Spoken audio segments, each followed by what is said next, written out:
Upper Room presents So You Want to Stay Married. Today's episode in this study of family life in the modern home is Slings and Arrows of Outrageous Fortune, especially written and produced for the Upper Room by Carlton E. Morse, featuring Jeanette Nolan and John McIntyre.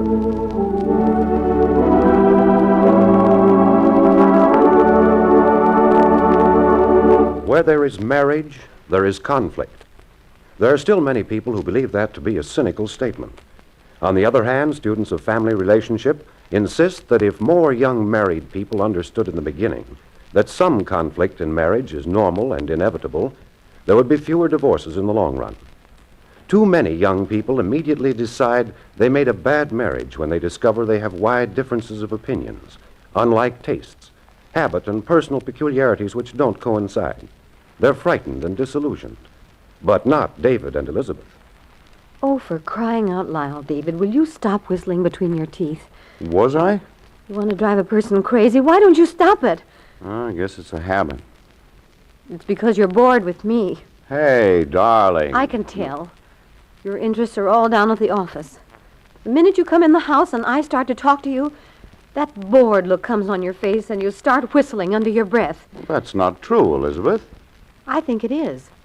And what's more, you're getting fond of that new little secretary. Hey. I wonder if you realize how often you bring her into the conversation. Well, how do you like that? If I talked about the office and didn't bring her into the conversation, then you would have something to worry about. She's my secretary, isn't she? You said yourself the other night that she's the prettiest secretary in the office. Well, of course I did, but what's that got to do with you and me? Do I take her out to lunch? Do I come home late from the office because of her? Have I neglected you or held out any of the paycheck or done any one single thing that would indicate to you that I was interested in the girl beyond the fact that she's a good secretary? David Gordon, you can't talk to me in that tone of voice. Apparently I can't talk to you in any tone of voice that has any sense of reason in it. Oh, so I'm unreasonable. It looks like it. You see? We never should have got married in the first place. Oh, stop saying things like that. David Gordon, stop shouting. I'm not shouting. You are shouting. I'm not. I'm just tired from working all day and hungry and worried about the new contract I'm working on. And I think it's a fine thing when a husband has to come home from the office and start battling with his wife. Well, maybe you'd rather come home to a house without a wife to upset your sensitive nerves. Why don't you answer? Would you? Well, all right. If that's how you want it. I still have a mother I can go home to. And I'd be glad to go. Hey, Elizabeth!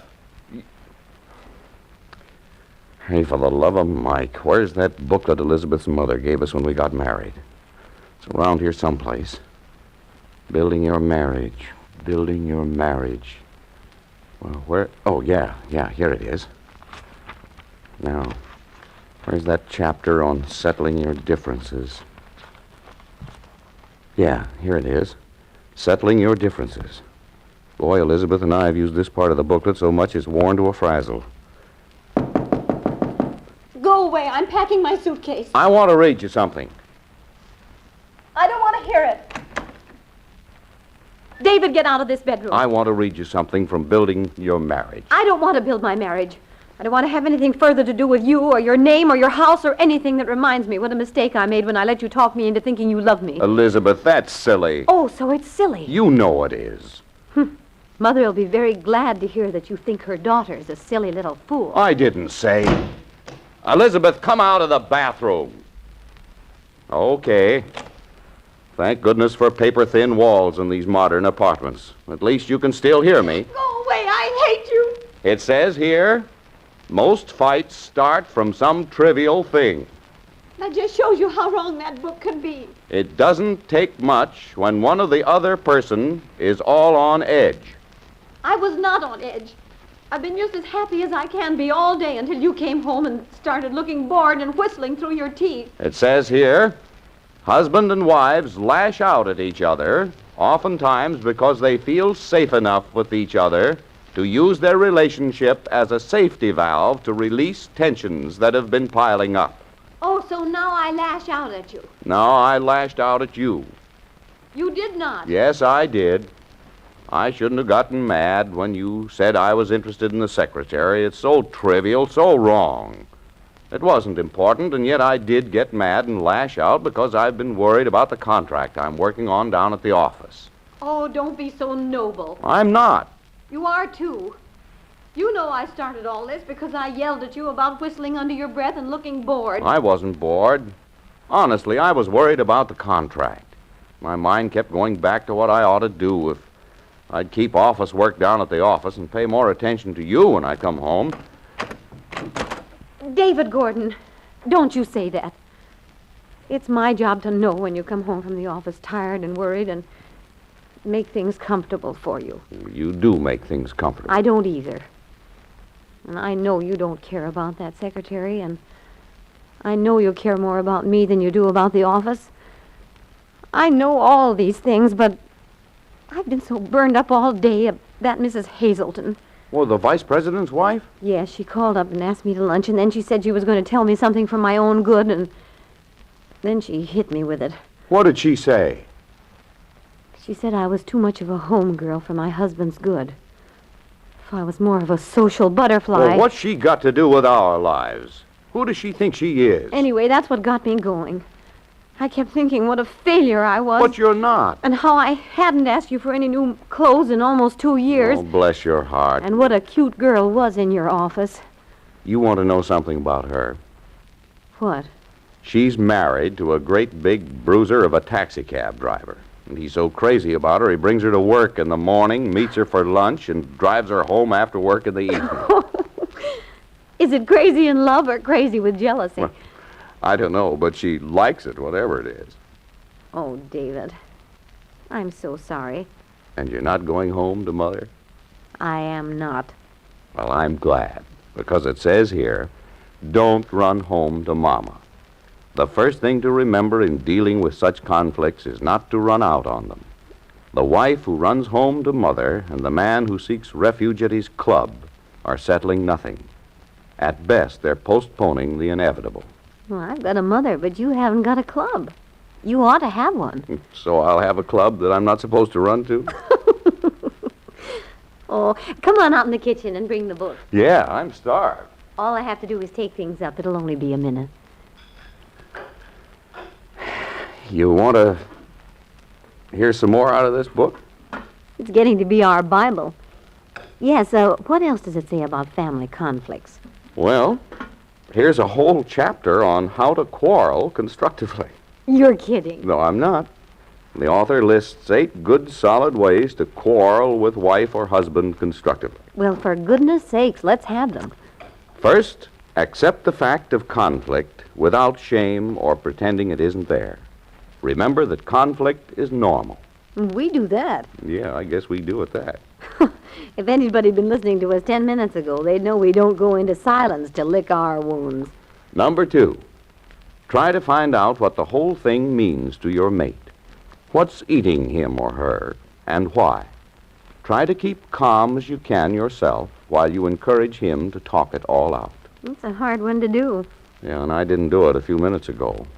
If I'd found out about Mrs. Hazelton instead of letting you get my goat about the secretary... You forgive me. It's a pleasure. What's number 3? Number 3, ask yourself honestly, why are you annoyed or irritated? What does it actually matter?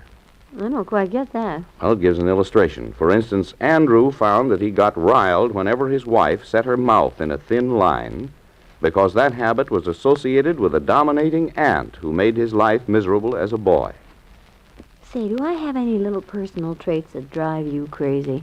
If you do, I'll dig 'em out and confront you with them. Do I? Yes. You whistle under your breath. Honestly, I don't even know I'm doing it. I'll fight it, but you'll have to help me. And I'll promise not to go into a tantrum next time. Number 4, don't let tensions pile up day after day. Work them out as they come along. Well, I think we have a swell solution to that one. We never go to sleep at night until all trouble between us is solved. It's getting to be a habit. I couldn't go to sleep angry with you. Well, in some ways, maybe we're just as smart as the book. What's number 5? If it's a serious conflict, try to agree on some next step toward solving it at once. Get busy on it together, fast. I wonder what they mean by that. Oh! Well, Ouch! hey, did you burn yourself? No, but I got some of that steam on my wrist. Here, let me drain those potatoes for you. Oh, thank you. Oh, swell. I can do it now. Oh, what was that about in case of serious conflict? Do something about it at once. Well, like what? Well, maybe like the wife wants children and the husband doesn't. Say, that could break up a marriage. It wouldn't need to if they maybe went and talked to their family doctor about it or their religious advisor or something like that. Maybe the reason the husband didn't want children was because he had such a bad time as a child himself. Or some other reason that was a little mental block in his emotional life and which could be removed by someone who understands those problems. But it has to be taken care of right away, huh? Sure, otherwise the basic conflict over children could develop other resentments, so that in time nobody could get to the bottom of the trouble. Mm-hmm. And here's number 6. Help the other save face. Feel he hasn't humiliated himself, and that your love is there no matter what. Avoid sniping at each other. Try to keep your mind on the problem and not on the other's faults. Uh-huh. I think we've learned that already. I do, too. Number 7, be patient. Be willing to take a little time for solving difficulties. Don't expect miracles. And finally, number 8, when the whole situation gets beyond you, get some competent counseling help. Oh, like your doctor or pastor, I guess. Uh-huh. Darling, let's make a promise. Let's not ever let our differences get so big we have to get outside help. It's a deal. We'll make our slogan, cut your marital conflicts down in their youth, and they'll never grow up to bite you.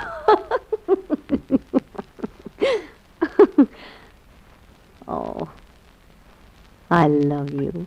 My dear. Hey, I forgot. My dinner's getting stone cold. Oh, tragedy. You're not kidding. More family quarrels result from husbands holding up dinner. Now, let's not get into that routine. That's my wife who said that, and I love it.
If the family ties in your home are uncertain and giving way, family worship will help to strengthen them. Worship in the church of your choice and have daily devotions in the home. The church and the home are the basic rocks upon which the moral structure of this nation is built. They should be and must be one united foundation. Ask your pastor for devotional helps or send a postcard to The Upper Room, Nashville, Tennessee.